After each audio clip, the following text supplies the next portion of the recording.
Kerry have seen off Cork in this clash in Group A at Páirc Uí Chaoimh after a nail-biting exchange. My name is Seamus Brady. I'm going to run through all of this action with you from this clash between the great Munster rivals. It finished Kerry-1-14, Cork 15 points at Páirc Uí Chaoimh. A controversial penalty proved to be the difference in the end, tucked away by David Clifford. But let's get into the full game that happened at Páirc Uí Chaoimh. So David Clifford himself was sharp early. Kerry 2-0 ahead. Chris O'Jones pulled one back for Cork. Sean O'Shea was on the mark early, hitting 3 early points for the Kingdom. Páirc Clifford hit a beauty to make it 6-3. Sean O'Shea the same to make it 7-3. Kerry were moving well. David Clifford hit a beauty outside 45 metres to make it 8 points to 4. And Kerry were by far the best team in the first half. But in the second half, Cork came roaring back into the game. Cork reeled them in. Cillian O'Hanlon belted over a score to make it 9 points to 7. Sean Powder made it 10-8. And then here comes the penalty. So Sean Powder brings down Paul Gainey as he's running towards the box. Now, having watched it over and over again, so he was brought down clearly outside the box. So the penalty was not given for a foul inside the box because it wasn't. Now, if you watch it back and you slow down the replay, Paul Gainey was going to be able to get that ball across to Páirc Clifford, in my opinion. If you watch it, Páirc Clifford is running on the right-hand side. Paul Gainey would be able to hand pass the ball over to Páirc Clifford, and Páirc Clifford would have been able to palm it into the net. So, in that sense, is Sean Powder taking out Gainey, stopping an obvious goal-scoring opportunity? In my opinion, yes. But here's where the problem is. Dublin against Kildare, later that day, Niall Scully was brought down in a pretty much identical incident to the Gainey one. And no black card was given. No penalty was given.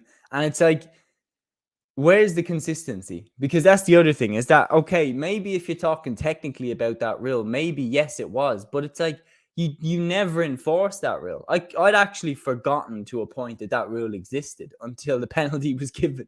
It's like, oh yeah, that exists. It's like, it's an interesting one. In 2010 as well, Kerry down in the All-Ireland quarter-final when the referee blew for an open palm tam pass that hadn't been called in months since they introduced it.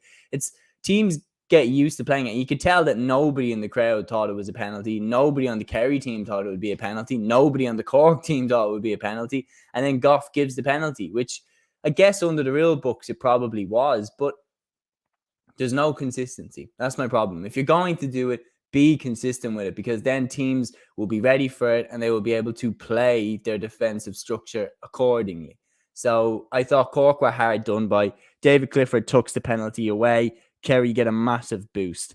He got another trademark score to make it 112 to 10 points. Owen McSweeney then came into his element, hitting a beauty to make it 112 to 11 points. Cork got another. Then Stephen Sherlock got another to make it 112 to 13 points. David Clifford responds with a captain score to make it 113 to 13 points. Then, one of the key moments of the game as well, a massive goal chance fell to Stephen Sherlock. He fired over the bar, 113 to 14 points. That was a huge missed opportunity. Tom O'Sullivan then hit the ceiling score for Kerry to make it 114 to 14 points. Even though Owen McSweeney pulled one back, it wasn't enough. And Kerry beat Cork in Páirc Uí Chaoimh by 114 to 15 points. A 2-point victory for the Kingdom, back on track after their loss to Mayo in round 1. Now, general thoughts watching this.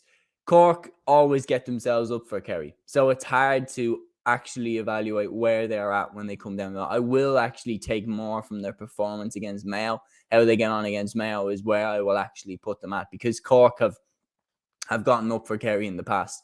Like 2020, they went and beat Kerry and then lost the Munster final to Tipperary. So for Cork, the rivalry will always get you up. The rivalry will always get you motivated and get you determined to win.